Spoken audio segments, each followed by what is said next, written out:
Well, as you can see, Aisha, 3 days on from the death of Olivia, still the road that she was shot on is cordoned off. Police are painstakingly searching for evidence. They've promised, as you mentioned, not to rest until they find her killer. No arrests have been made for her murder yet, but the police told us today that several names have been passed on to them. Olivia's mum, Cheryl, has now been discharged from hospital, and earlier, as you said, they released an incredibly powerful statement. In it, the family said they spoke of their love for Olivia and how she was like any other little girl. She loved doing her makeup and nails, and she was 9 going on 19. They also made this direct appeal. If anyone knows anything, now is the time to speak up. It's not about being a snitch or a grass. It's about finding out who took our baby away from us. They said, please do the right thing.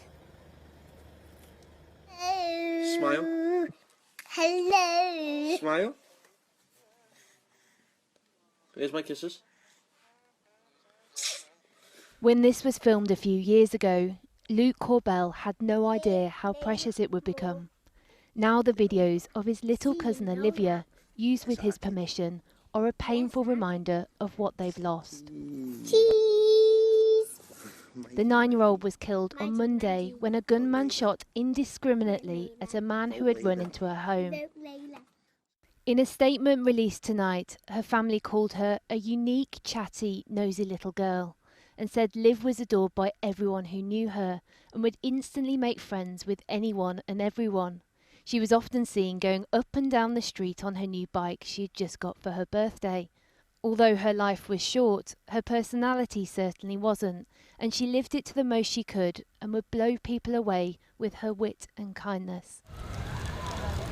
Today, Merseyside Police said they were working relentlessly to find her killer, and that the original target of the shooting, convicted burglar Joseph Nee, remained in hospital and would be recalled to prison, and that they have now identified another man who was also being chased. But the person who fired the gun is still at large. In my previous appeal, I asked for the man responsible for this brutal, callous, thoughtless attack to surrender himself to the police. Unfortunately, that individual has failed to do that. But my message to him remains the same. We will not rest until we find you, and we will find you. Residents here speak of another shooting 2 weeks before Olivia was killed near this green. Nobody's thought to have been injured in that attack, but people here have told us they believe some of the same people were involved, that their children found shell casings on the floor which they then handed to police, and at the time that they thought another shooting was inevitable, and that they wished there had been more of a police presence to try and deter it. Merseyside Police say no specific links have been confirmed, but it will form part of their murder investigation. After a second day of raids to try and tackle organised crime and a public appeal for information, Merseyside Police say they are pursuing several lines of inquiry, not just for this murder case, but the fatal shootings of Sam Rimmer last Tuesday, where 3 arrests have been made, and Ashley Dale on Sunday, for which 2 people have now been arrested.